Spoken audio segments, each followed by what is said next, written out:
I think we're live. We are live, but on my screen, I am seeing just a black screen, so I'm not sure. There we go. I was like, wow, can I actually see myself? I got a little confused there. I was like, okay, technical difficulties right off the beginning, but hey, here we are. I am Antonio Bryce. I'm a comic book writer. You can catch my book at cardpress.com, and you can see it scrolling down there. It's called Brand Way of the Gun, and I doing this. I'm going to take this audio. I'm going to put it on my podcast here. You can find that at anchor.fm anchor.fm/Ikari Press, and we're also going to have it on iTunes, Spotify, and iHeartRadio. This is also streaming live to all the good folks over at Planet EJOBN on Facebook. About 263,000 strong over there, so salute to them. And if you are on one of the other platforms that I stream on and you want to come hang out directly in the chat, it is youtube.com/Ikari Press. All right. Well, my guest here is a former artist over at Marvel Comics. You've seen his work on like Drax, and Captain America, and Deadpool, and New Mutants, and so many other titles. In 2018, he crowdfunded Red Rooster and raised about $200,000 there.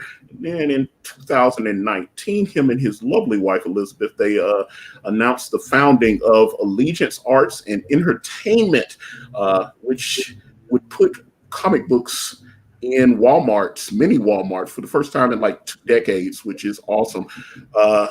Well, some people are very happy about that, and then others are not. But, I want to welcome to the show Mitch Breitweiser. How are you, sir? I'm doing very well. Thanks for having me, Antonio. It's a great pleasure to be on your broadcast. Well, I've wanted to have you here for a while. We've talked in passing, and we've been on other streams together, and always was very cordial, and you were always very friendly to me. So I was like, oh my God, I'm very fond of Mitch. Well, I'm nice to everybody until they're not nice to me. So well.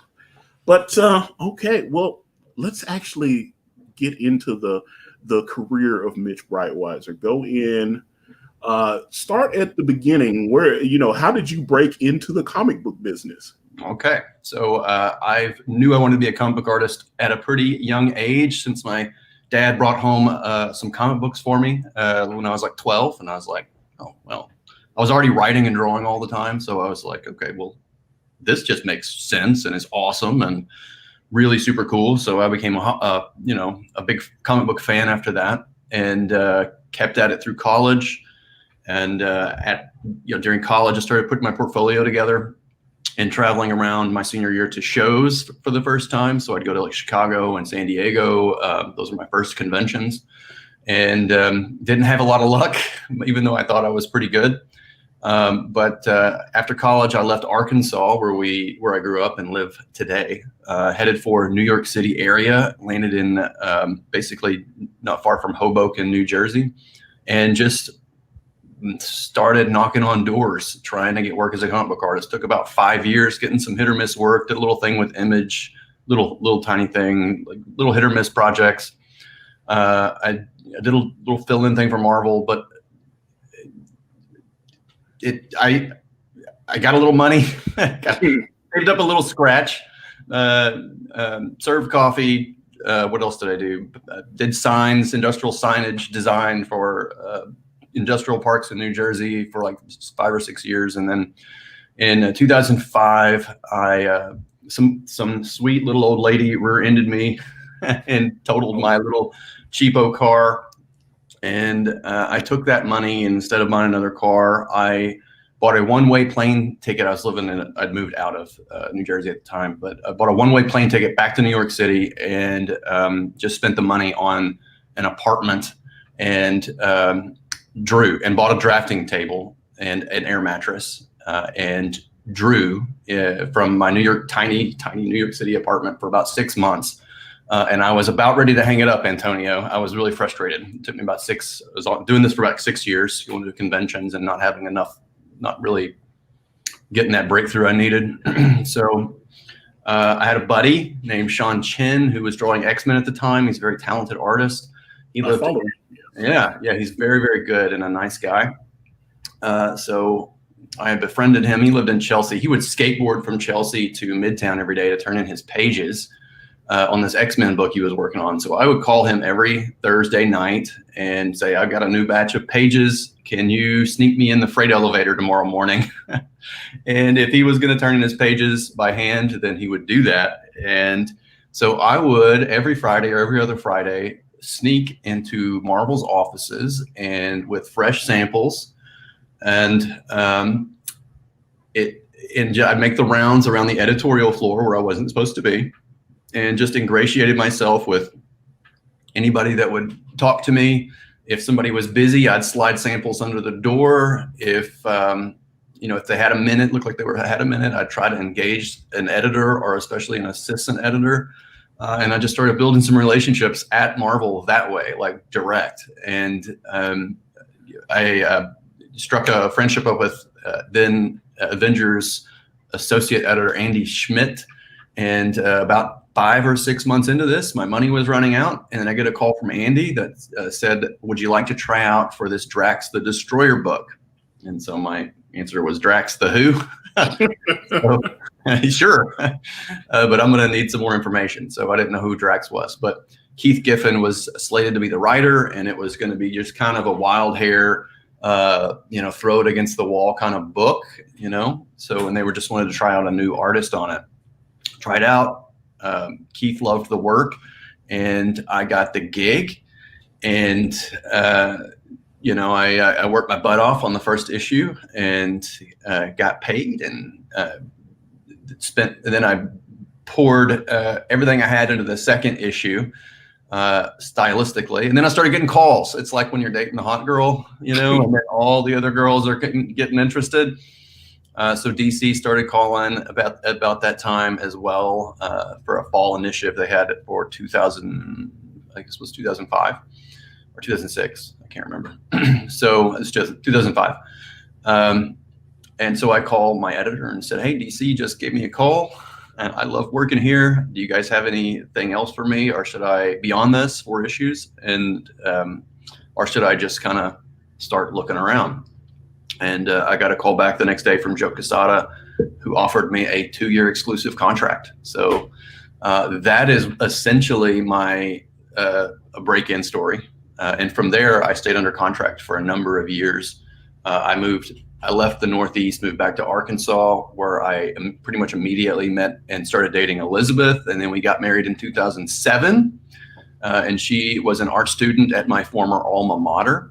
And she taught a couple of years of school at art. She was an art teacher for a junior high and high school at a small private school here in Little Rock.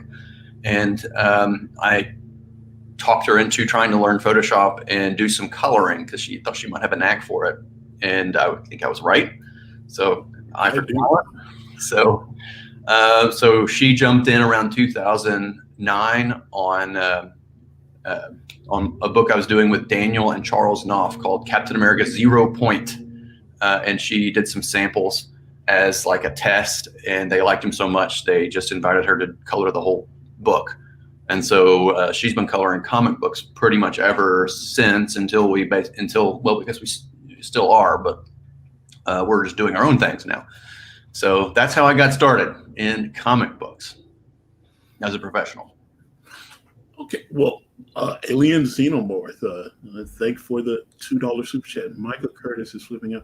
Well, this is that doesn't mean anything. Yeah, it does. Like, actually, I DM Micah, and we had a pleasant conversation. So, if I don't think he's saying anything about me. I think Mr.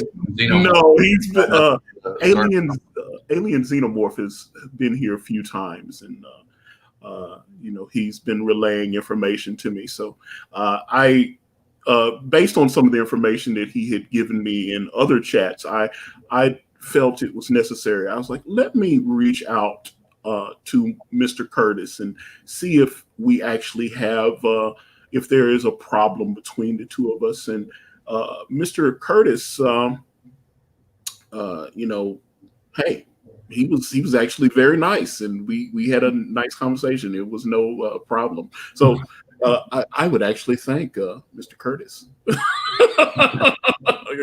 Yeah, I don't know what the story is behind this it was just, chatter here, but it's I think that was a me thing. I don't think that was a Mitch thing. I don't think that was a Mitch thing. But based on the history of the chat over the last few weeks. But I actually want to ask you about your style, because the closest thing I can recall to it kind of reminded me. I used to love Mark Waid and Ron Garney's run on Captain America before Rob Liefeld came in and they shut that.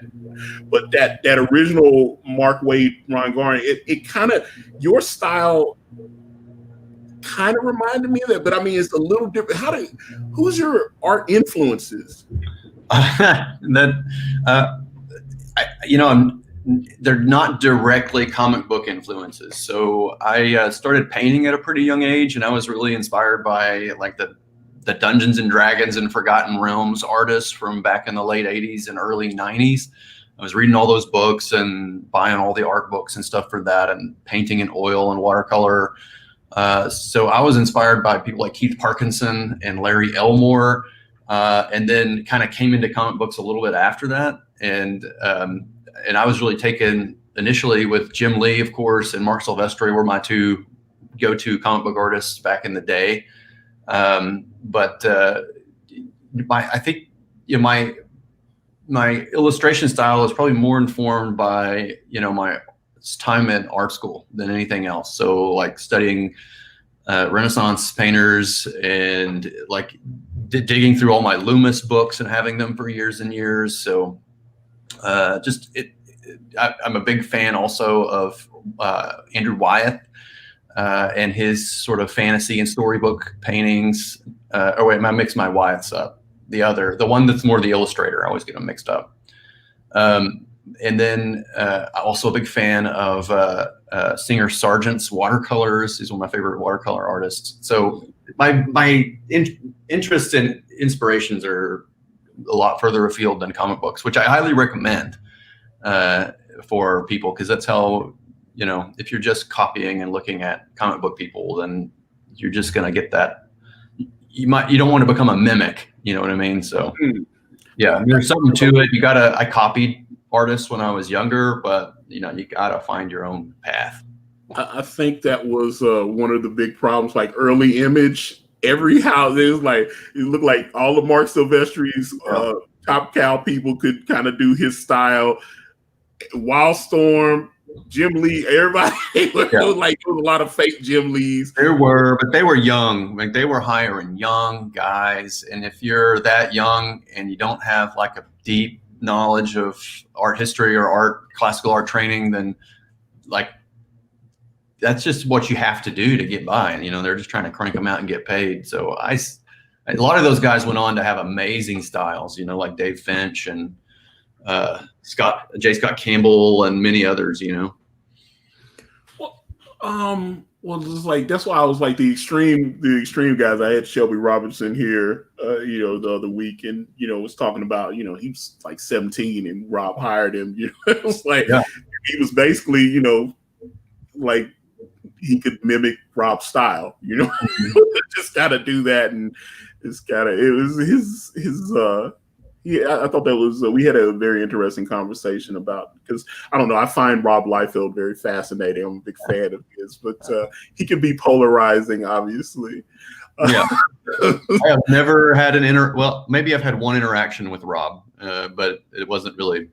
It was just nothing. But I don't really know Rob. I don't know Rob at all. We never met in person, but so I don't have any negative experiences. And I was a collector of his books in high school. And for me, I knew his work was a little rough, and I could tell, but the thing is, as a 15-year-old, and you're reading this stuff and you're like, I could do that.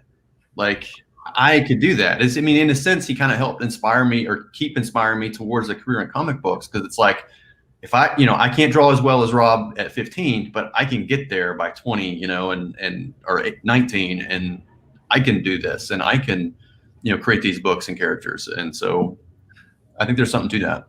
Well, one thing that I talked about with Shelby was like when Rob first took over on New Mutants, and like you saw those early covers, and they were all inked by Todd McFarlane. Even the one where Cable made his debut, and I was like that very first Rob Liefeld and Louise Simonson book with the Falcon, well, not the Falcon, but the Vulture on the cover with Rusty, the New Mutant, and it was Todd McFarlane, just beautiful inks on it. I was like, I thought something. Todd and Rob together was like peanut butter and jelly. They just seemed to work. It's like I love that big because I always loved all the classic Lee Ditko Spider-Man villains. So to see that big, Vulture cover with the wings spread out, and it was just beautifully inked. And then, we go another issue, and then I think it was the third issue where Cable made his debut, and you got that classic cover where, Todd inks Rob, and you've got who is the man Cable, and you got the little insert panels and the whole deal. So I was, I always loved that. I thought they seemed to, I don't know, he just seemed like he was in his head, or maybe he fixed some of Todd's. Maybe Todd fixed some of Rob's little inconsistencies or whatever. But some people don't like Todd's work either. So. Well, was that Rob's first cover that you're talking about? To be inked by a Todd, it'd be pretty wild. So I'm sure he fixed a few things and made it his own. It's his style is so, it's so himself. So it's kind of, he makes it his own. So, okay, let's fast forward to November of 2016. Sorry, I've got some yard guys outside. You might hear that. They'll move on. Yes, November of 2016. 2016. Oh, yeah. The election. Your life changed a little bit. During this. Well, I went from being a guest of Elizabeth and I went from being flown to cons, guests of honor, having some pretty, having a few contracts a couple of contracts that got dropped, to basically being on the cresting wave of cancel culture, I guess you could say, within comic books. So, I drew a portrait of then President-elect that evening, of Donald Trump, and congratulated him and wished him the best on bringing all Americans together. And I thought it was a humorous image. And he had the sword. No. He had the sword. Well, yeah, it was like inspired by Byzantine art. So it was meant to be hilarious. It's got a halo. He's clearly not an angel. So it was ironic and funny. And some people didn't take it that way. But actually, many people didn't take it that way. So it certainly turned our year upside down. And then it put us on a path towards creative independence in a lot of ways that we wanted to be on anyway. So, but it definitely kind of threw us off the cliff, so to speak, to see if we could, sprout wings and fly. But that's basically what happened, without getting into the gory details. And then you obviously fast forwarded to 2018, and you launched Red Rooster. That's when I met you. We were all on Ethan Van Sciver's channel together, and you were always very nice to me. Thank you, by the way. Because it was weird. My personal experience. Here it is. I'm a nobody. I've never been published. All this kind of thing, right? I just like comics, and I kind of had an idea on my own. And all of a sudden, I'm on the air with Mike S. Miller, and I knew the Injustice books. I was like, "Whoa, that's the guy that draws the Injustice books or whatever." It's like, and then it was you, and I knew your work, and John Malin's stuff. His Cable was really cool, and I was like, "Wow, this is intense." And then met Doug TeNapel, and it was crazy for me, just as someone that was not, and I was like, wow, I'm on here with all these pros. And it was, and obviously Ethan as well. So it was like, loved all the, the Green Lantern stuff and Sinestro Corps War and all that. So it was like, so I was sitting there going, it's like a bunch of comic book pros and me. Yeah. There was something there. You had some gravitas. So, I don't know. I thought you fit right in and did a great job. So I remember, I remember we had some fun, like way back in the early days of this, when this was like, I got to get the door. Sorry. Yeah. Go ahead. I was like, well, Some enchanted evening. Let's see. Never meet your heroes. Explain that, Monkey Jeebus. Please, never meet your heroes. Please explain. I would love to have you expound upon that. And let's see. R2D2 for life says. Sorry about that. He kept banging on the door. Oh no, I'm signature. Oh wow. Okay. Well, there you go. Right. But I was just having fun trying to talk with the chat. But yeah, that was, like I said, I was, it was a very strange experience for me because I was on with all these comic pros, and I definitely had never, I'd never done anything. So you have. So now you've now you're there. You got your book out, working on new cool stuff. So I mean, you're a pro now. Congratulations. I don't see myself. I definitely don't see myself as a pro. I'm just a kind of a fan that likes comics. You're getting paid. I've done okay, but obviously I'd like to do better and try to make certain things happen and some of the arrangements and things that are coming down the line, I'm hoping might make that happen. But it's that's why I was I was very interested when you and Elizabeth announced that Allegiance Arts and Entertainment. Tell us what happened. Okay, so like I said, Red Rooster did very well for you. I gotta be honest, I was like, Red Rooster. I wasn't sure about the concept, right? Mm-hmm. So I had a lot of people think that, but I think we proved them wrong. If we knew we knew what we were. I knew there was something here. Well, the art, I didn't question your art. It just I got to be honest, the idea. I was like, okay, you're like in the golden age, and I clearly look like old school. Like this would have fit on the shelves, like in the 40s or whatever. You know what I'm saying? I'm assuming that was what you were going for, and then maybe fast forward into modern times. Possibly. I mean, the Red Rooster is a mantle that's passed from generation to generation, and I wanted to focus on this character named Frank Cooper, who was bearing the mantle in the Dust Bowl era. It fit the costume fitted the sort of. I just wanted to capture that mood, and I kind of draw in a style that is a little bit. Maybe has a nostalgic flair to it. I'd like to think I have a contemporary style with maybe with some old-fashioned influences, I guess. So I think I think the vision and the storyline just kind of meshed and is working for me. So, well, the art that I've seen looks. Matter of fact, because you have released 2 digital issues, and sounds like the third got pushed back a bit. Or so the third episode, which will also be which is 26 pages, it's also the last the third act of the Golden Age Indiegogo special, and so I am drawing it now. I actually have it on my Cintiq here if you want to take a look. I'll go ahead and you can pop it in if you ever want to. Let me do that. I'm drawing it now, and there's one of the pages. Oh, wow. Yeah, I was working on that last night. I'll wrap it up early this afternoon and move on to the next one. And I am just moving through the last act of this special, which is also the third episode for our Allegiance Arts Red Rooster series. So let me ask you, because I saw something on Instagram. It looked like you posted up.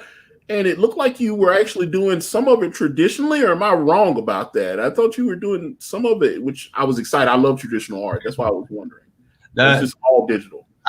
Most of the book has been digital art. I drew a few pages by hand because I pre-sold some, and I thought I'd do the whole thing by hand, but it's just and I probably would have had I not taken on the duties of the CEO of a comic book company with distribution 2 times the size of Marvel and DC, and the job of producing 3 other titles from scratch. And everything else that has to go with all of this. But digital just makes more sense for me at this time. So, and I enjoy it too. I like the digital process. I'm really having a great time. I had a great time yesterday drawing this page. Okay.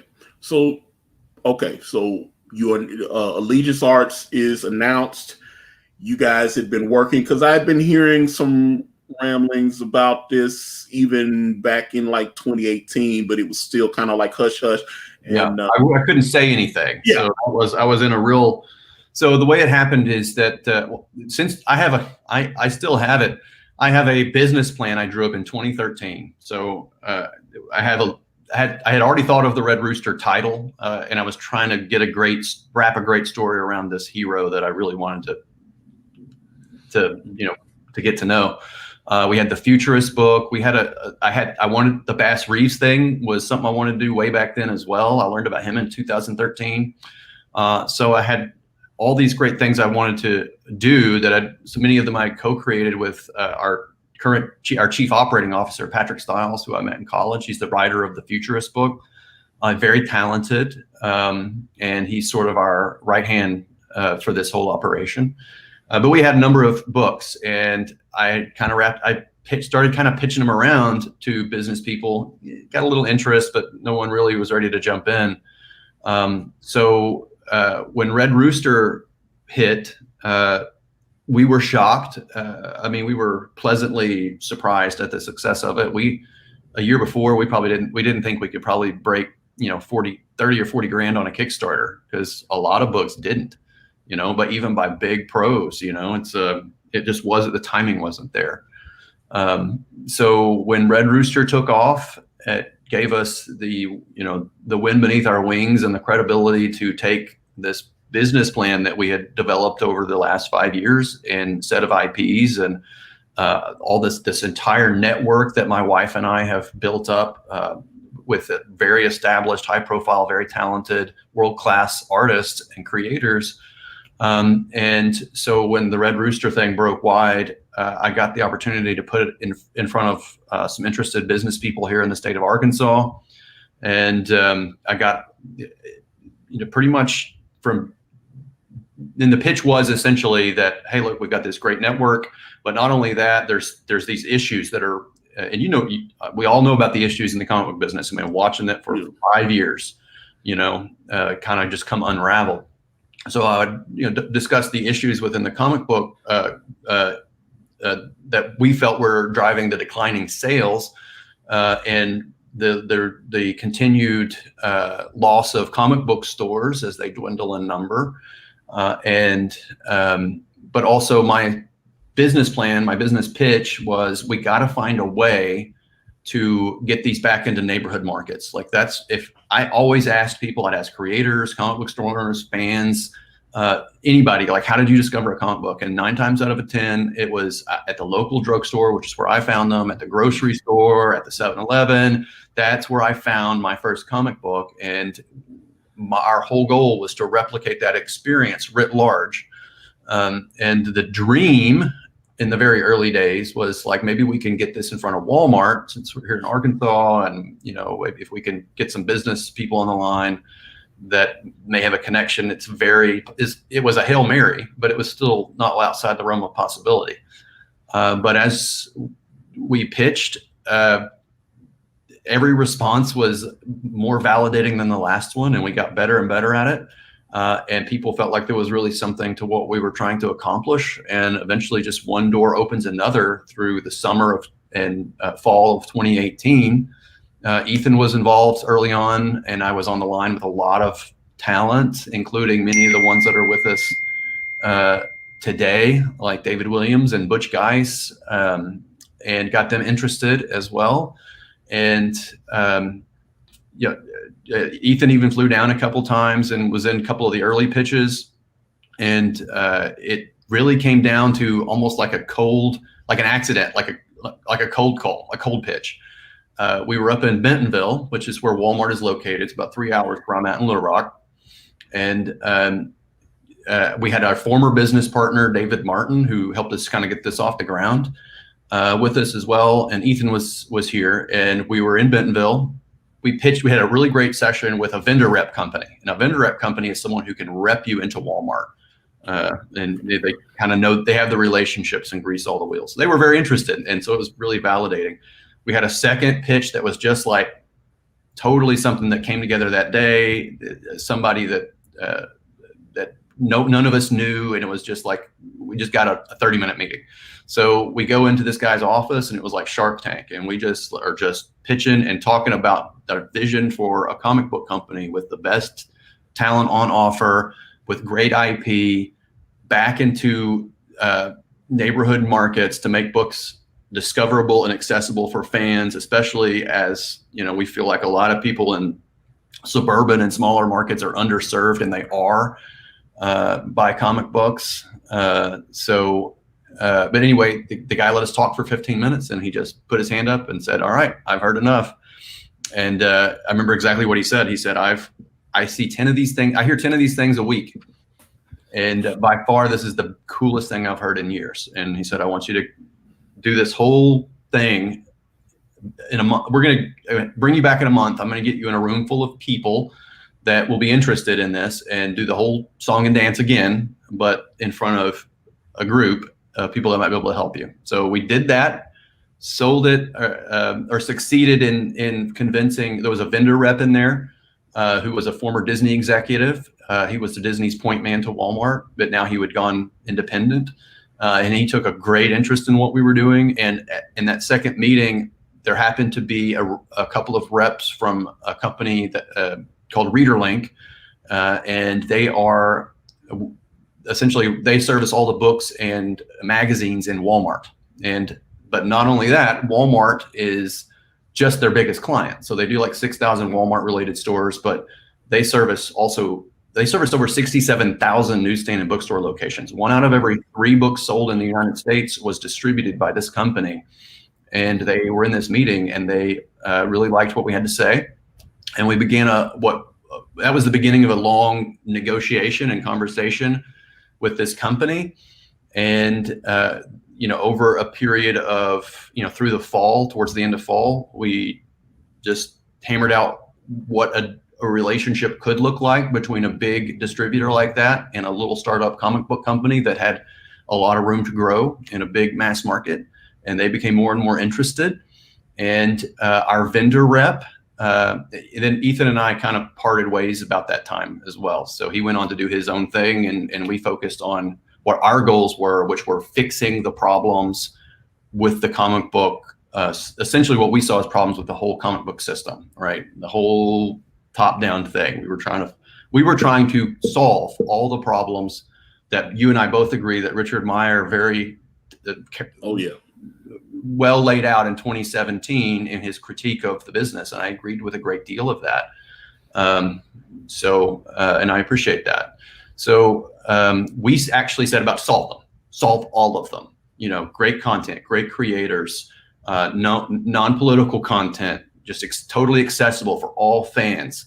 Back in neighborhood markets where they can be discovered by 12-year-olds again for the first time, and you can expose them to this incredible American art form and American tradition. I mean, comic books are like apple pie and baseball, or they should be, and they're not going to be that until you are able to really get them out there and make them ubiquitous again. And that was our whole goal. So fast forward to the end of October in 2018, and I couldn't say anything about any of this. This was all top secret because I was obviously putting together pitches. I was on the phone for weeks on end, building elaborate presentations, trying to draw pages, but I was having some trouble, and so I knew the book was going to be delayed and late. Right. By that point, I couldn't say anything because I couldn't tip our hand to our competitors, because what we were onto but around September of 2018, we realized we were onto something really big. And if we had investors interested but not involved at the time.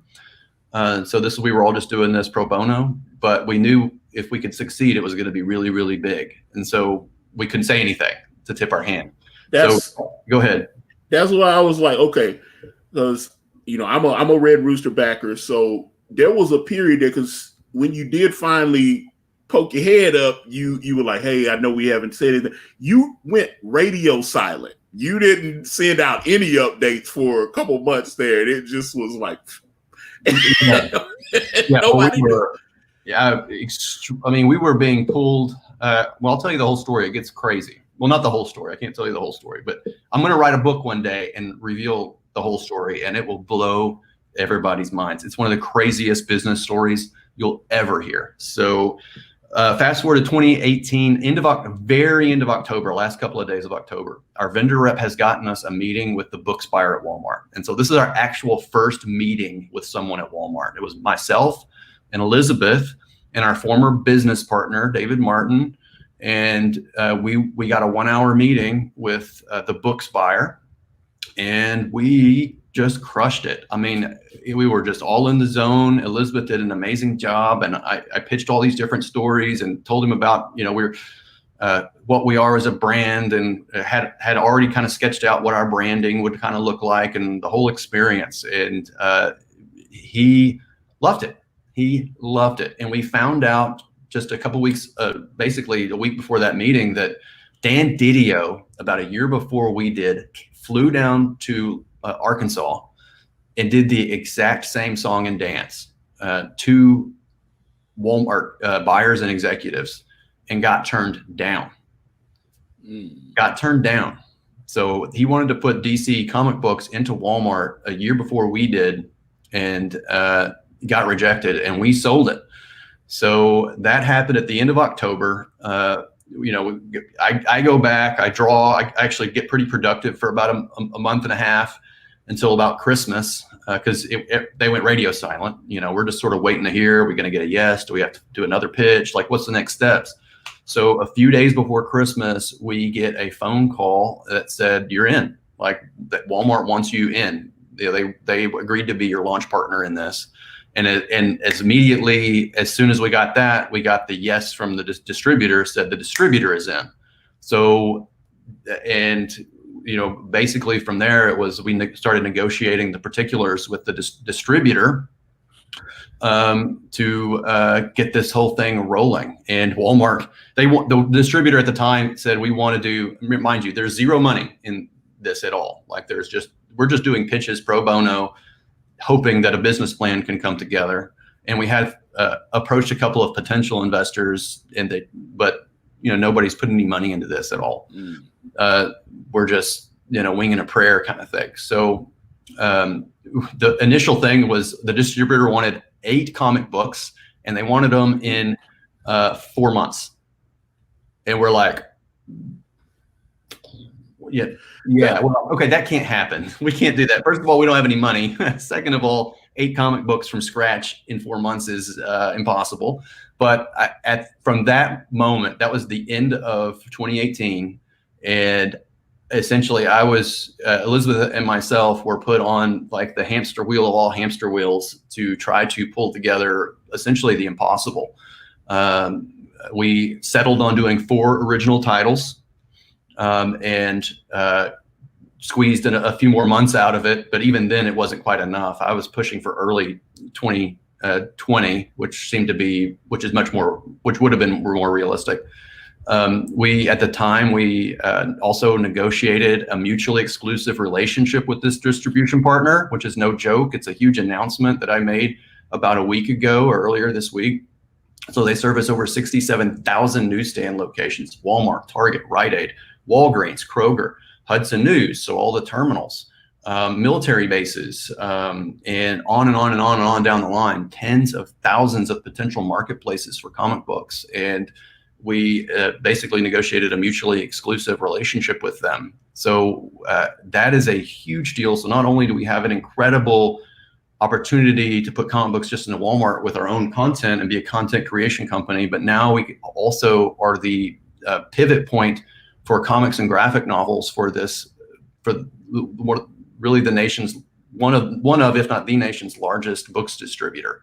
So really the sky's the limit for what we're going to do. And we've held so much of we've been playing our cards really close to the vest, and but that's what we did in the end of 2018 and early 2019. In early 2019, we started pursuing investment capital to make all this happen.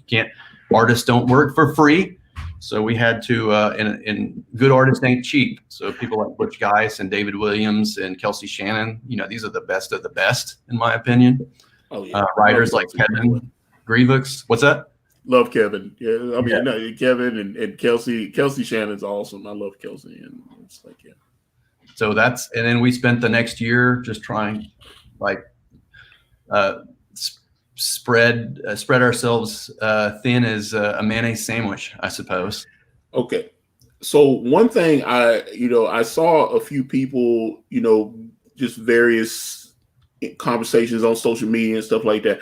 Okay. So when you decided on the launch titles, because you had crowdfunded Red Rooster and you had those backers waiting, some would ask, why didn't you hold Red Rooster back and make sure that it went out to the backers first, and then you could break it up and put it through your distribution network in Walmart after it had been fulfilled to your backers? Because we didn't have it. There's not a lot of money. We had a couple of investors that had enough money to make, some books, but so we're not sitting on a mountain of cash. Yeah. Also, it is the book that it was proven. It's already proven. So we knew it was a great story. I feel like it's, oh yeah, everything what you've released on offer. So it had to come out strong. And honestly, the book went from 48 originally. Now it's 70 pages. And there's 70 excellent and beautiful pages, the best work of my life. And I would challenge anyone to do what we've done and also draw 70 pages at this caliber, while also co-writing the book and crafting 3 other excellent books with the best talent on offer in contemporary comics. All while simultaneously negotiating the distribution deal of the 21st century, and totally inventing a brand from scratch that is a big shelf brand for mass market audiences, and doing the investor dance, doing everything by the book, being simultaneously the marketing department and the customer service department and the pitch man and the designer. It's just the way it worked. And if I could have drawn faster and not slipped quality, I would have. If I could have gotten the story put together tighter, quicker. We revised a lot of stuff, especially in the second and third acts of the story. I wanted to ask you about that, actually. Sure. Because the reason I say that is because I remember when Mark Pellegrini was originally working with you on Red Rooster. Is that not correct? Or yes. So Red Rooster was my vision and concept since about 2012. And I had a really pretty tight idea of a lot of this Frank Cooper's character and his storyline, but I like working with writing partners because, I love to participate in the process, and I am very much a storyteller at heart, but I like a collaborator on that side of the process. So we met Mark, through he's a Little Rock resident, so we met him through, and so is Tim Lim. I think we just kind of met them through, I can't remember exactly, but we met them, and I kind of took Mark and had a couple of meetings, and I felt like he had some maybe could help me out. I usually work with Patrick, our chief operating officer, but he was his job was grinding him into dust. So he didn't have the time to collaborate with me on the Red Rooster project. So we brought Mark in, and he helped me sort of take all these elements and refine them and get those gray hairs on Mitch's head. Yes. I have aged in presidential years. So we brought Mark in, and he did a good job at helping us kind of take some loose threads and tie them all together, and weaved what I felt was already a pretty tight story, but helped us weave it all together. And not only just the Golden Age project, but kind of visualizing some of the next steps of the Red Rooster storyline, because this will be a serial. But and then the process is like very collaborative. So we're beating it out and put up on the wall and got the whole thing story arcs real tight, and we're working together on this. And he writes the script, and I felt like it is essentially, I think Mark is a very talented writer, but he wasn't the right fit for the book long term. That's where I was going. Yeah, because there was some tweets. It was about a couple months ago, I guess, when the first, or maybe right before you guys had the first issue in the Walmart stands and everything, and there was some tweets going around, and it kind of looked like you and Mr. Pellegrini had differing opinions or something. It just kind of looked based on ways like they altered my script and that kind of thing. And I was like, it worked for hire. So, okay. People will say, I mean, I don't know. Mark is his own man. So Mark is his own man, and he has his own opinions about things. And I appreciate the work he did while he was with us, and he was paid well for it. And then that's business, and that's life. And I think Mark is talented, and he'll certainly find his own way through his life and career. And certainly we appreciate his contributions to Red Rooster.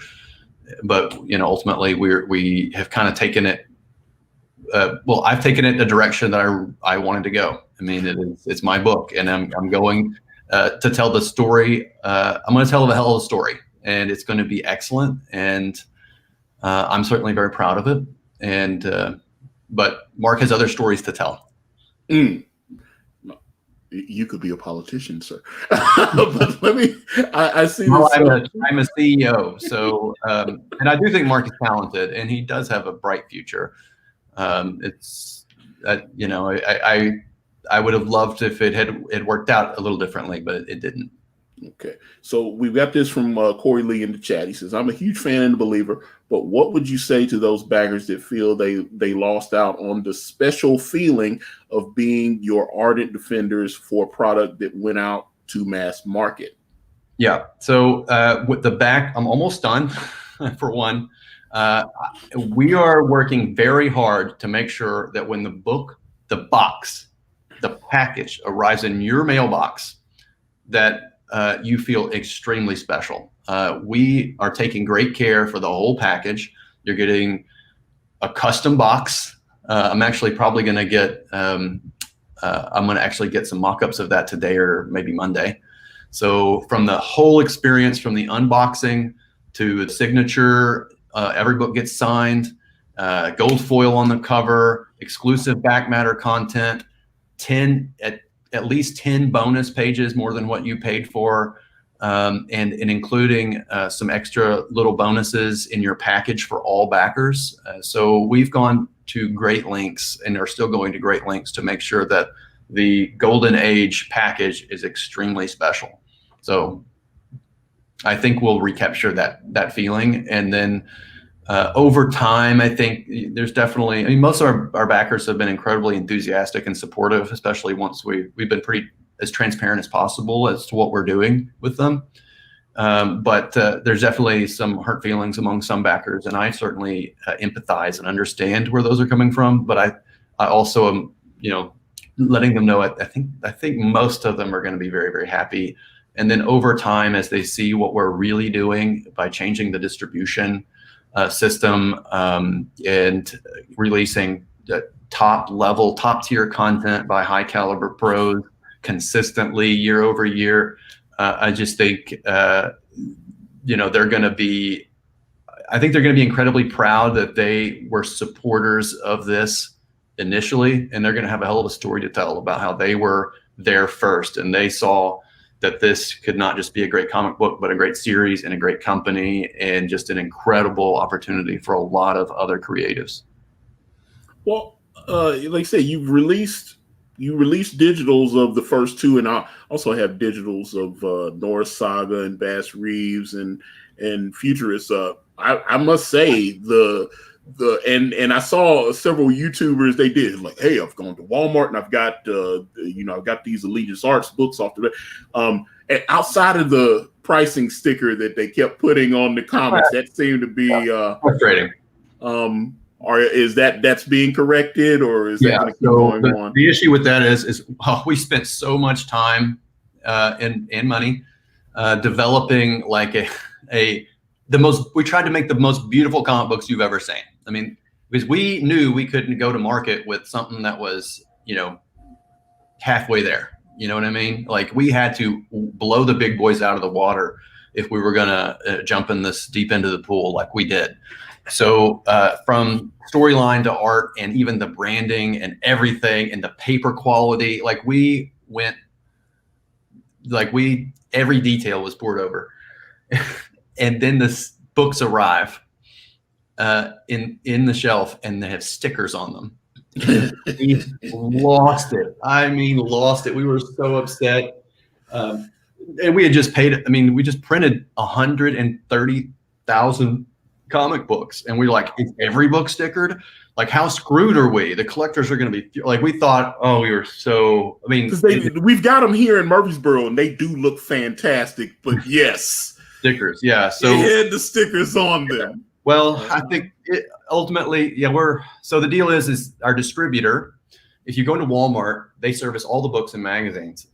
Every book in Walmart has a sticker, and it goes through one of our distributors' 5 centers, and every book gets a sticker. And so when our books went through, they just didn't even think about, we didn't anticipate it. Nobody anticipated it. They ended up with stickers, and it was a hot mess, and we were really upset. And we immediately called our distributor, and then so issue 2, they put the word out to all the distribution centers, hey, don't sticker these books. These are collectibles and yada, yada, yada, and periodicals. So we had a little bit more success. I think a couple of the DCs didn't put the stickers on them, but the rest of them did. So what we found out is getting a ship to turn around, a ship it's automatic for them. So getting them to turn a ship around like that on a dime isn't going to work. For episode 3's release, we have talked with our printer. So the books go from the printer to the distribution centers, and we handle all those logistics. So logistics is another thing we have to deal with, like printing these displays. Yeah. That was like a crazy wild Mr. Toad's Wild Ride. Everything is crazy doing this for the first time. This is 3,400 displays we had to make and pay for. And find money to do it. So we had to go pitch investors. I'm getting off topic. The stickers. So we're going to have our printer put paper, like flyers, bright red or neon green flyers with red letters that say comics are collectibles, do not sticker, like in every single box, and stickers around the box. So we're going to extreme lengths to make sure that the next episodes are not stickered. So I think we'll have a lot more success. Okay, so was that Lakeem Amir? I probably butchered that. So I just came in. How much influence did he have over the news article that seemed to throw CG under the bus? Now, I've seen, especially on Twitter and Facebook, people were not happy about the news article that came out. Okay. Yeah, but we took all the heat for it. Okay. And so, so you weren't like, hey, write this and say this or whatever. Hey, look, we had a great interview with this guy. He was really cool. We got along. I get along with everybody. Like I said before the show, I treat everybody nice until they don't treat me nice. So we had a great conversation with this guy. He loved our books. He was just really impressed with our lineup of creators and the content and everything. And then he wanted to do a follow-up call, and he wanted to talk about all this controversial stuff. And apparently he had just gone down the rabbit hole, and he had friends. He was writing for an Arkansas paper, but he lived in Brooklyn, right? New York. So he had friends in the comic book industry and started asking them about stuff. I don't know who these friends were, but anyway, they filled his head full of gunk that conformed to his more extreme left-wing political beliefs that I don't agree with, obviously. And we did a follow-up interview, and essentially he turned the whole article around in a way that we were not happy with. And we told him on the phone, he's like, hey, you're disparaging these people that are fans, and we don't appreciate that. And there are really good people involved in whatever. I know Comicsgate is a million different things to a million different people, but from our experience, there are awesome fans involved. Absolutely. And there are definitely, like with all groups, there are also not so great aspects of groups, so we just don't really play the group thing. But we defended the fans, and then I wrote him an email and said, hey, you shouldn't do this. I highly encourage you not to do this and take this course of action I think you're going to take. And then the article comes out, and of course it is exactly what we thought it might be, and that's the way it happened. And then so we get blamed, of course, for all of it, and some very unfortunate people with influence, we found out, basically took some messaging that wasn't accurate and not even accurate to the article itself, and basically dumped on us and started turning fans against us for whatever reason. I don't know. It doesn't seem like a nice way to play baseball to me. Certainly not the way I play baseball, Antonio. But like I said, I am nice until I'm not. Until you're not nice to me, I guess. So that's the way that happened, and we were very upset about it. Well, let me see here. Papa Kanisu says it's an art in itself, pulling off stickers without destroying the cover. Sad to report, my Nora Saga #2 suffered an injury. Nora has white covers. Kelsey's designing those books with very light covers on them, and everyone has trouble with Nora because since it's the white of the paper, it doesn't have that layer of ink, which makes it a little slicker, right? So when you try to peel the sticker off the white, it's much more likely to tear the paper. So with episode 3, we've had Kelsey put just a little bit of gray tone in that area just in case. So if they do sticker your episode 3, you're going to have an easier time getting it off. All the other books were a little easier if you were careful because of that layer of ink on the top. Let's see. Hammer of Doom says, did Mitch record his interview? So I'm assuming. No, I didn't think I need to, but I will from here on out. I'm assuming there's a lot. I will tape my interviews with permission, obviously. Let's see. Not nice to tape people without their permission. Don't do that. I agree with that. In some places, it's illegal. R2D2. It's in Arkansas, by the way. Let me see. R2D2 for life says, I'm old school. I prefer individual issues, more fun and more authentic. Let's see here. And then Slick Rick says, EBS is right, though. You should have let him know and made it known you thought it was a hatchet job. What did you expect? I did. I didn't let him know, but I certainly expressed my public frustrations both on Instagram and Facebook where I shared the article. So I was very public about it on day 1. So let me see, because but he also the other side of that coin is he should have called me instead of putting me on blast, saying I was in league with the SJW. SJW's in the title of his video, or hinting that, which was unfortunate. And I think he changed the title of his video, which I appreciate. I haven't seen it. I was like, some of this is news to me. I had saw some stuff on Twitter, and I was like, I had no idea. I was like, okay. I'm like, it's like people are telling me. I remember when Doug was here the other day, people were like, "Oh, this is that," and I was like, I have no idea. It's like I've been on a detox. So I was like, stuff was going on, and I, just like trying to scramble and get Kane in. I was like, we need this art so we can do this and do that. Just trying to do things and try to. No, I do. Life is we are so busy, so we don't pay attention. Like I have no idea what's going on. Oh, Kelsey Shannon is in the chat. I had no idea what's going on, like on comic book YouTube or comic book Twitter or any of that stuff. Like I am the CEO of a publishing company with 2 times the distribution of Marvel and DC, and our day to day is just full of meetings and trying to draw as much as I can when I can. And so I have no idea what's going on, and then we just get blindsided by stuff. So it's we're just busy and run a business that helps put the food on a lot of people's tables. So we're very engaged in that responsibility and are very unaware of sort of what's going on. Okay, because I see this one from Barry Whitwell, because I don't think this is true, but you can address it. Okay, Mitch used the CG backers' money. I don't know where this comes from, Antonio, because I don't think they're backers, because if they were backers, they would have read my updates where, I basically have been as transparent as possible. We have we sought investors in early 2019 and successfully did so. In fact, Elizabeth and I just brought in our largest investor yet in the month of at the end of July and early August. So this money, the Allegiance Arts and Entertainment is capitalized by investors. Okay. We're very, very proud to have them on board with us. So just for the record, when you do finish the last page of Red Rooster and it's all color and everything, you have funds to print it and fulfill it, and all that. Everybody's getting their books. Okay. Getting their books. It's all good.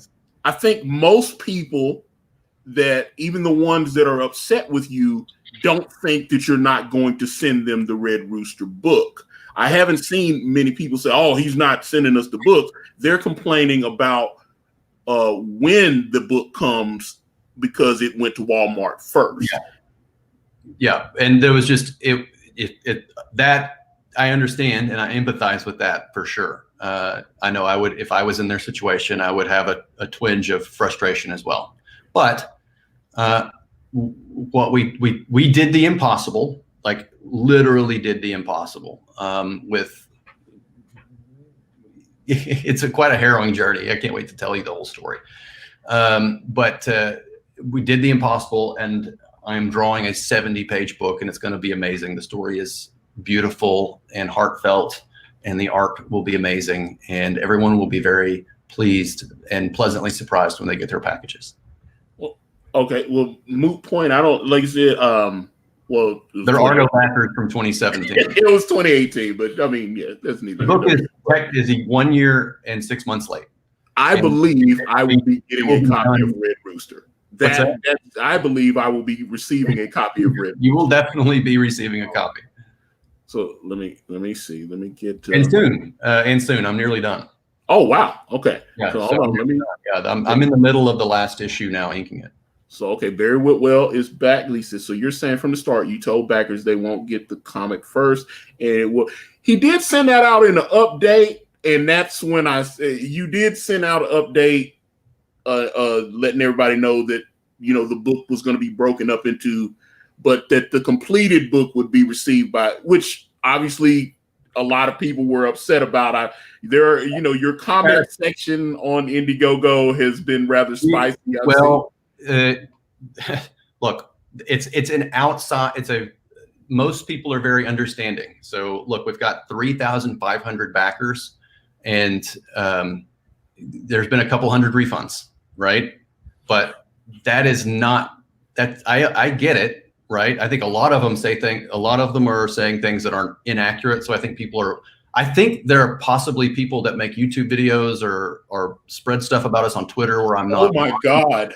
And I think people believe things that are inaccurate. So I don't search myself. I don't look at it. I don't pay any attention. I'm busy. I'm a very busy guy, and doing incredible things for comic books. So I believe that people might be plugging into narratives being spun by rumor mongers that are saying things that are not true or inaccurate, or it's that whole unnamed sources say that this is what's really going on. None of it's true at all. We're here running a comic book company and delivering an incredible graphic novel in the form of Red Rooster Golden Age to everybody. And I'm drawing my butt off.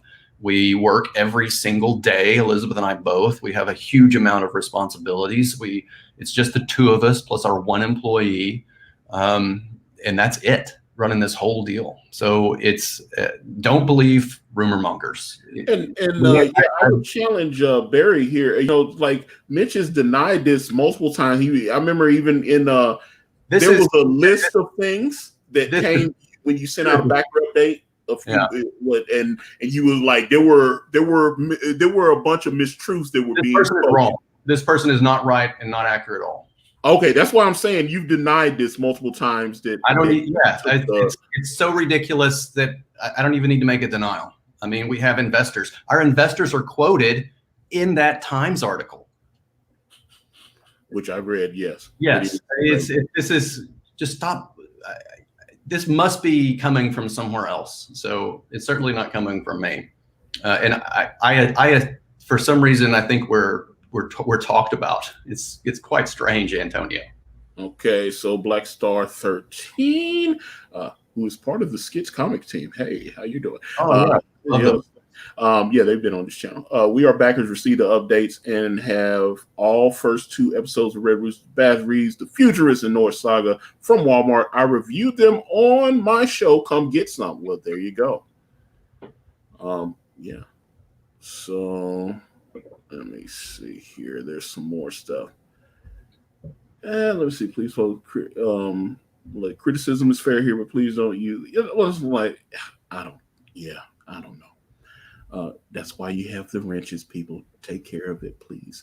That is, like you said, I don't think Mitch is, a dainty flower, and he stood like he's not. Oh my God, No, I'll hang, but it's your playground, Antonio. That's why I'm like, yeah, I just but yeah, it does seem like there's because that's the thing. I've dealt with some of that too because I've heard I stole money and I did this or whatever and all this and don't say anything to get under your skin, Antonio. And it's not very many of them. It's a very small number. What we figured out is essentially there's a 2 or 3 dozen people that essentially just follow us around to downvote everything, troll us everywhere we go, make our Indiegogo page a mess, downvote every positive comment. But if you look at the actual data that we see, it's from the back end, it's an incredibly small but vocal number of people. And unfortunately, it's just very unfortunate, in my opinion. Okay, so let me see here. Moot Point in the chat says it's too bad it's too late for a refund. I know you guys refunded. Elizabeth was refunding people all last week. So this is also not true. Again, like people just there's narratives, and I think people are more interested in a narrative from YouTube or Twitter than perhaps they are in what's really going on. So that Times article and misrepresentation of it gave us a number of refunds over the last number of weeks, which is unfortunate because now all those backers are going to miss this incredible opportunity and this incredible project, which is sad for them. But that information is inaccurate. But and Barry, he just said that the reporter from the article kind of did a hatchet job on it, where it was just so I don't know how much of that I don't know. Just read it for yourself. Read it for yourself. No. That's fine with me. I mean, I think I've heard. I actually don't. Elizabeth has heard things and she relays them to me. So, but some of the stuff that's being attributed to us is so outrageous. And if you just read the article, it's like completely different. So just read the article. It's linked up on our social media pages. Okay. So let me see. I can't even say this. The inexorable word nerd said, sure, you poor victim, 200K richer to start a business. You are just trying to run an honest business. How dare backers ask for their book? I don't know how to answer that. That's not even a question. It's just like, okay, whatever. I'm not a victim of anything other than I'm just a dude working his ass off, trying to make the best comic books available. And if people don't want to read the best comic books on the market, then maybe they're not comic book fans. What do you think, Antonio? Because like I said, this whole thing, our books are maybe outside of Brand and a couple others. Our books are the best books. Yours was, I was trying to meet, I know that's what me and Kanan, we were looking at, like Cyber Frog and Red Rooster. There were a couple of books that we were like, okay, we want to have that type of quality. I think, when people are receiving the books, obviously we've been late and all that kind of thing. But when they are receiving them, I'm getting a lot of comments and emails and stuff, and people are very happy with the quality, the print quality, the whole deal. So that has been, that makes me feel good when I hear from backers like, yeah, okay, I kind of bitched at you a little bit, but the book was really good. And so, I know dude, I feel you. And also people forget we ran our Allegiance bundle campaign at the end of 2019 to get people introduced to our 3 other titles: Bass Reeves, Nora's Saga, and The Futurists. And that campaign on time. So we've learned all those lessons. If I could draw 70 pages while juggling and spinning all these plates, I would have done it, obviously, because it would have made my life a lot simpler. Duh. But the other campaign fulfilled on time, and that's what people should expect. Yeah. I saw people doing videos on those, and those books did look great, by the way. I just had digitals on those, but I want to answer Eric. Let me see. Well, first of all, thank you for backing both Brand One and Way of the Gun. I appreciate that. I'm actually prepared. That was, I was up all night, getting ready for this, and I've been sitting here packing and doing stuff. I'm getting the next shipment to go out now. I'm happy to, if you will send me a DM, I will make sure your book is in the next shipment. I'm happy to do that. Just reach out to me either on Twitter or just send me a message through Indiegogo and hit me up, and I can, with your backing number, I'll get you right in there. Okay. So that's, let me see. Let's see. Okay. Mr. Whitwell, I don't, like I said, I don't know. I don't want to keep going to you because I kind of want other people, because like I said, I'm not here asking you to love Mitch. I'm like, hey, love Mitch and blah, blah. But I feel like we've tried to take comments from you at least 3 times now, and I kind of want to give other people opportunity while we do have a few more moments here with Mr. Breitweiser to try to, I don't know, but I'm not seeing. Let me see. Okay, let me see this one. Lock it up, man. If people are going to start throwing mud at each other, here's my 2 cents. I don't like it when it rains. But no. Okay. Let me see. Let's see. Black Star 13. Hey. All right. Antonio doing a great job as someone who hasn't followed what's going on. I see both sides are talking. Would be great to get Mitch on. Come get some and talk about the art and storyline. Love that. I love talking about our storylines and our art, because that's what we're in the business of doing, right? I mean, so our business is to produce the best of those 2 things. So I love talking about that. I'd love to do that. Okay. So Justin Carter, he says, I just got here. When will the book be out? Okay. So I'm in the middle of inking on the last issue. So fulfillment items are on order. I've got my posters on hand. We've got our custom boxes should be coming into like our samples coming in today.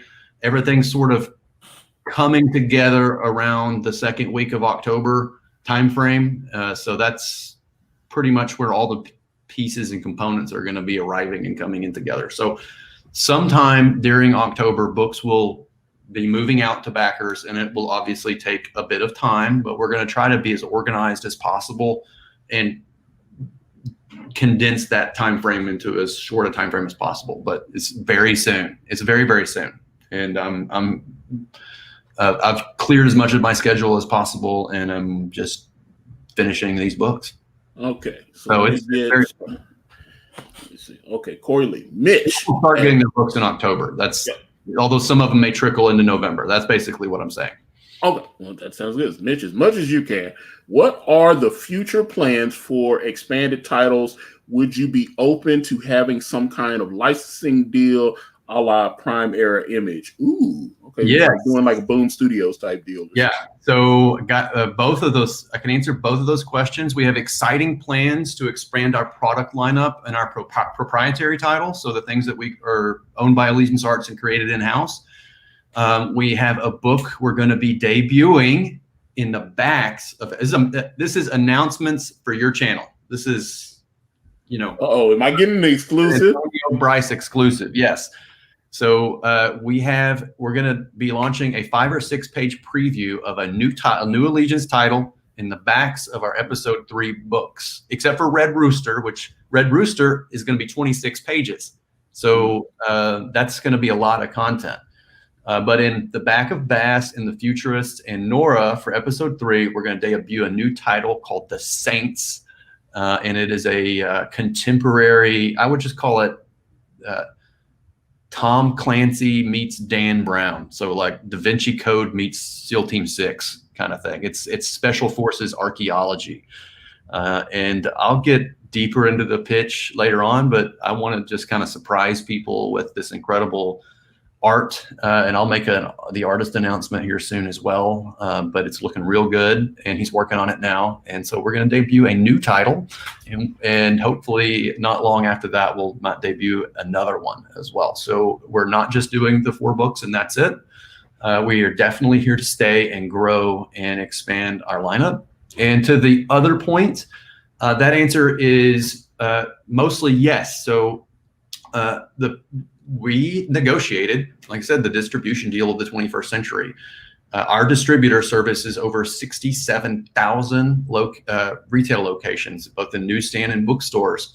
And Walmart just happens to be their biggest client.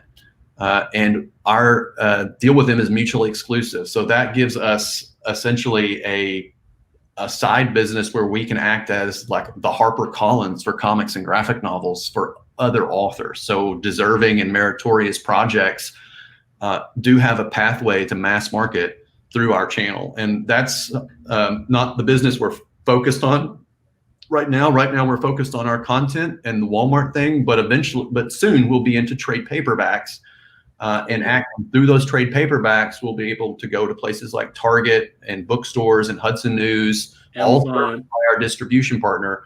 And we would love to provide that platform for other content creators as a traditional publisher. So that is something that I announced on like earlier this week, which is kind of blown by the comic book industry news, and no one's, I guess they're whistling past the graveyard a little bit, but we are going to blow it out, and we definitely want other creators, because what we see on our end is a revolution in comic books. Aren't dying, they're just metamorphosizing. Just stumble all over that word. They're turning into something that's going to be really cool. I see a creator renaissance occurring right now. There's all kinds of people that are that first see that crowdfunding mechanism, which was going to work for a lot of talent. People are calling me, like high profile artists and creators, and being like, ask me about their crowdfunding projects and if like what we're doing and if they can publish through us. And the answer is yes and yes. Some of these books are going to kill it. It's going to be an exciting year for independent creator-owned comic books. And beyond that, I think it's going to be an exciting pathway for a lot of these projects that really have a lot of legs to go well beyond crowdfunding and find their successes in bookstores and mass market merchandisers. And we can be the company that helps provide that platform. Okay. I've got a question from Brad Ferry on Periscope. Hello to all our Periscope watchers. How are sales in Walmart going? Is there a possibility of a line extension? So sales are good, despite some stickers and hiccups, right? I mean, there's obviously COVID and the retail slowdown in the summer. I guess we're in some, I don't know what we're in, a recession or like a pandemic, I guess, whatever. So that slowed some things down. That slowed the merchandisers down. We've had some hiccups with our .com listing. We blew through 65% of our online inventory in the first 3 weeks. But then our listing got a little foobar, and it's been tough to fix it. So we've hired some experts to deal with that. We've taken a bit of a pause on the publishing to try to fix some of our in-store merchandising issues. That includes the stickers, which we addressed earlier. Yes. Our distributor is doing a survey of, again, supposedly we were targeting 3,384 Walmart stores. So they're doing a survey to see how many people have their displays up and are properly merchandised. And then we're going to print some more displays for stores that might not have done it correctly or got rid of them. So we are just we're doing a number of things to make sure that this is going to be a permanent line of books within not only maybe just Walmart, but perhaps other big retailers as well. So we've got some lines open to other retailers also. But yes, the sales are good. In fact, we just had a call with our vendor rep a couple days ago who feels very strongly about it. He said there's a real big case to make that. So he's going to be going back to the buyer and saying and making a case to put us on the permanent Walmart planogram, which is not, maybe I shouldn't, tease that out, but because it's not a done deal yet. But but we're working to that end, and everyone feels very good about making that case. So this is essentially what you wish as a pilot program, but there's a lot of positive energy around it, and we're selling a lot of books every single month, and people are very happy, and they feel like if we could be properly merchandised with a permanent spot in the store, that there's a case to make for this being a very long-term initiative within Walmart or perhaps other retailers. So let me okay, so Erica says, Mitch, with the canceled orders, are you just going to make a smaller print run, or can we purchase those books? So I will be, everyone that canceled, their books will also, again, this is a couple hundred refunds. So I will definitely be printing all of their books. I feel badly that they're missing out, but that's just the way of the gun, Antonio Brand. So I feel badly that they're missing out, but we get several comments like that every single week of people like, hey, I missed the campaign, but I love your books and I'd like to get my hands on that because I know it's going to be a limited print run. But so we are going to print everyone that refunded. Those books will be printed, and it's not. We're not going to. We're just going to consider it that it's going to be one print run, and it's going to be around. Approximately 4,000 books we'll print because we'll have to print extras in case of damages during shipping and things like lost in the mail and things like that happens. Giveaways to influencers and various things that you got to print a little bit extra. But we're not going to go and print 10,000 books. It's going to be very limited and very exclusive. And we will make any leftovers. If we have those books that were refunded will be offered to customers that are willing and wanting, or that maybe regretted backing out or had to back out due to like medical emergency or finances or whatever. A lot of cases like that too. A lot of people like that.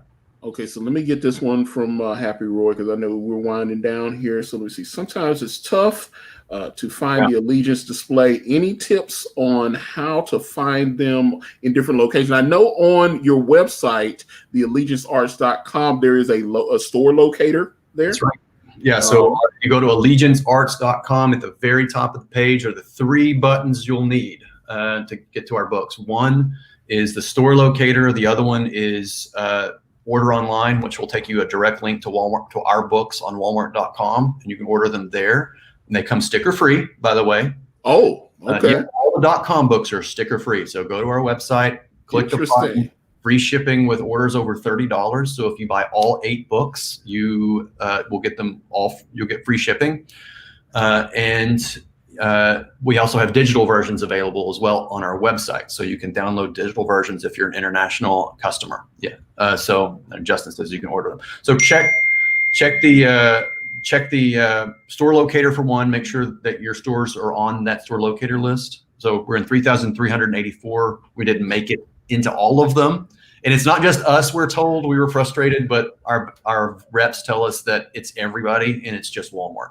So there's a lot of variance from store to store.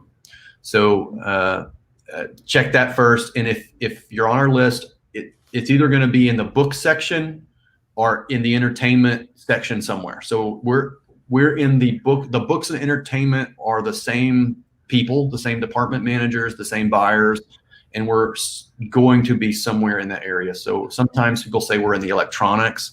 So it's really just where those merchandisers could find a place to hang the display or place it, and it's not always the same in every store. That's why we're making a case to Walmart to get on what's called the planogram, which is their permanent approved corporate headquarters. This is where it goes. Don't deviate. It's the planogram. It's like it's the blueprint for where everything goes in the Walmart store. So we are going to be going through that process hopefully real soon, and we are very hopeful. And I see this question from Vazen Kazi, and just saying that Walmart doesn't ship internationally. No. Is there a way?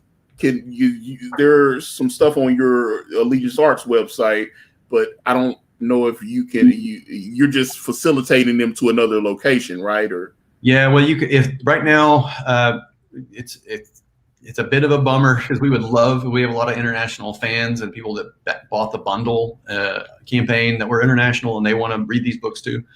So we have digital editions. We have digital editions that are available on our website. If you really want to take a look and read these books, or just prefer that kind of convenience, we're working through it. So we're in the discussions of possibly even offering them on our website, physical editions with overseas shipping. It's complicated. I'd need to hire somebody because Elizabeth and I can't sit here and box up orders, with all the things we have going on. So it's just a logistics thing. Walmart does U.S. territories and military bases, but that's the extent of their shipping arrangements. But it's actively being discussed, but there are, hurdles that we have to figure out and jump through. Well, Vazen Kazi says doing Indiegogo campaign for trade paperbacks later on, and I will definitely back. Awesome. All right. Yeah, we can do that. Yeah, that's something we've discussed. All right. Well, Mitch, this has been fun. I certainly appreciate your time here, man. This is, like I said, I've been wanting to talk to you like this for a while.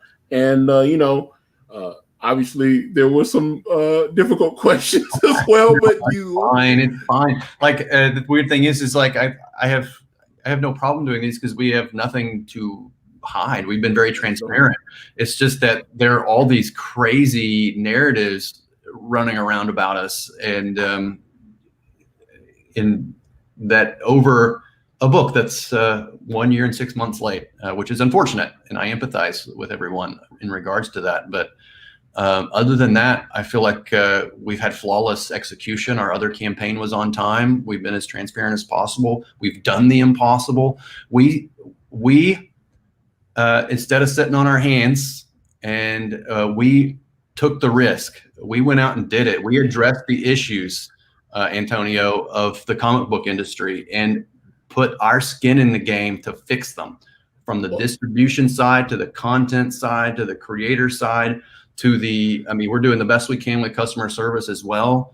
We're not antagonizing our fan base. Our creators are, I think we're picking very industrious and responsible creators with, like, many of them with lifetime legacies in this industry, like Kevin Grievous. These are elder statesmen of our hobby and our industry, and we put our skin in the game and got off our butts and did it, and we're extremely proud of it. And I would just encourage everybody to, if they're hearing something that's crazy about us, just maybe think twice about it, because we're doing something incredible, and I would hate for someone to believe something that isn't true and then have them miss out on these incredible books by these incredible creators that we're just starting to make. Well, all right. Well, let me do the closeout on this bad boy, because we're gonna let Mitch get out of here. But you can link up with him there. Obviously, he's on social media as well, at least on Instagram. I see you're still there. Yep. And I think there's an Allegiance Arts Facebook page as well, or right. Yep.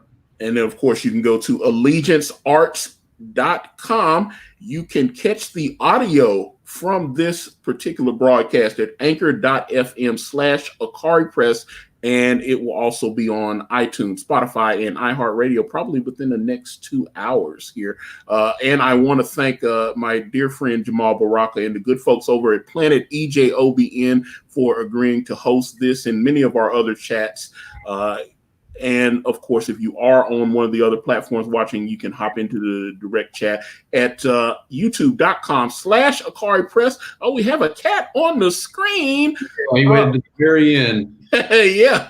But other than that, Catch me on Facebook, Instagram, Twitter, and right here on YouTube, all at Ikari Press. And if you type in IkariPress.com, it will take you to Brand Way of the Gun. We are creeping towards 30K. Thank you guys so much for the support. Mitch, I'll give you the last word and I'll close this bad boy out. All right, now I think I've had my say. I really appreciate you opening up your platform to me and the whole Allegiance Arts thing we're doing here. And yeah, well, wish you best of luck. It was great catching up with you, Antonio. Yes, sir. All right, guys, you have a great rest of your day. We're out.